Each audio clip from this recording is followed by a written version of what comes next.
And so without further ado, let's introduce Christopher López. Show him the love.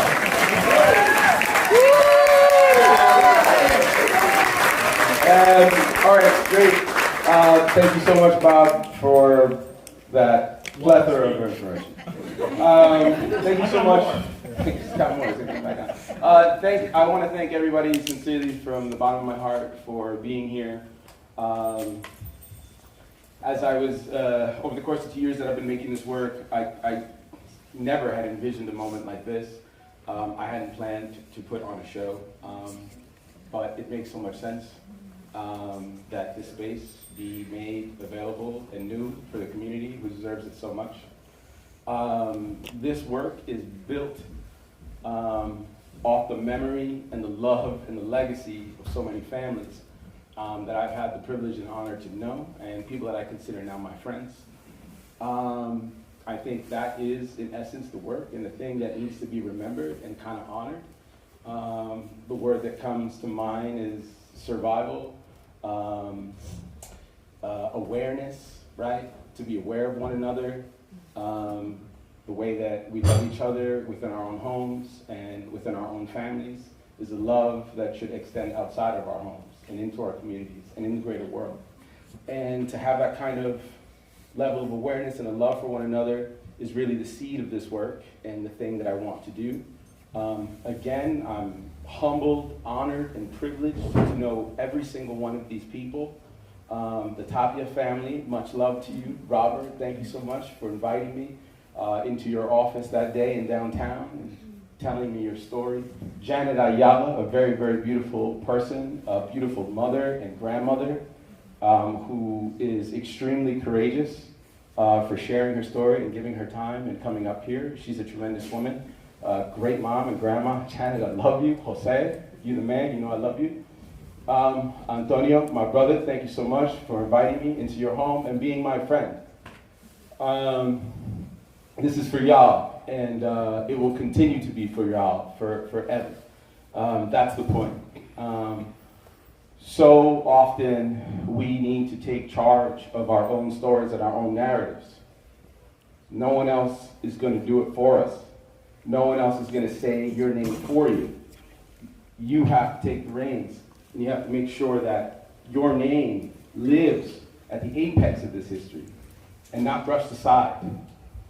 So if I can be a means and a way to kind of forge your name to the top of a list, to make your image and your story live and last in the minds of people who care, who say, enough is enough, I want to live in a better tomorrow, I want a more equitous place, a place that's safe for my children, people with my skin color and my complexion with my last name, then we'll do that. And it depends on us to do it together and to be able to unify and to push our stories forward in our own families and within our own communities and to share that. And I think the thing that we're seeing here today is we're witnessing courage and a tremendous amount of bravery.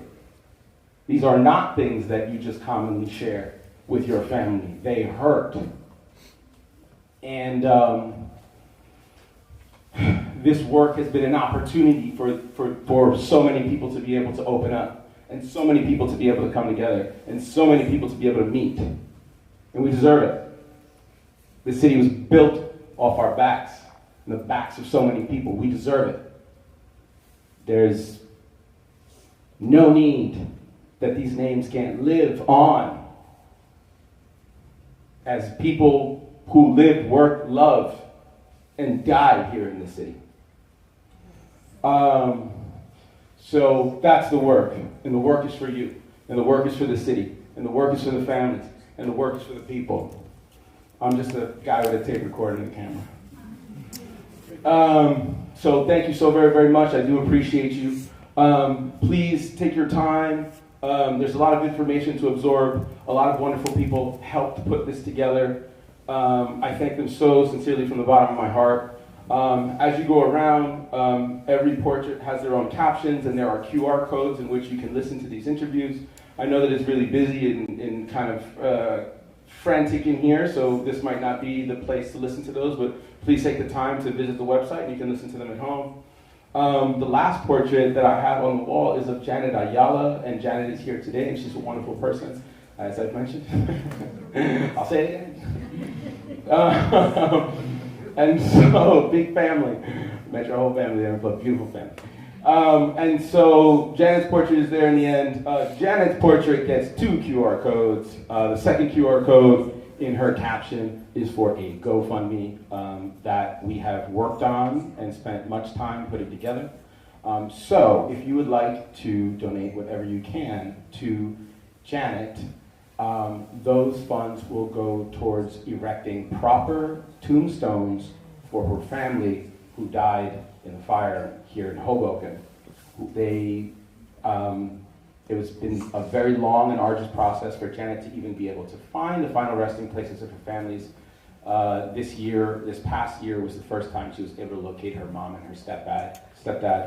Her nephew and her brother are still remain to be unfound. They don't know where their final resting places are, and they do not have proper headstones. So, if you can donate $5, $10, $20, $10,000 to Janet's goal. One $10,000. She's one $10,000 donation away from properly erecting headstones for her family. That would be wonderful, and a thing that I'm sure will make you feel happy about yourself. All right, so thank you so very much, everyone. I greatly appreciate you being here from the bottom of my heart. Hoboken, this is for you. I'm not from Hoboken. I don't know anything about Hoboken, but I've done this for you. This is my city now. With new friends in new community. Thank you so very much for being here.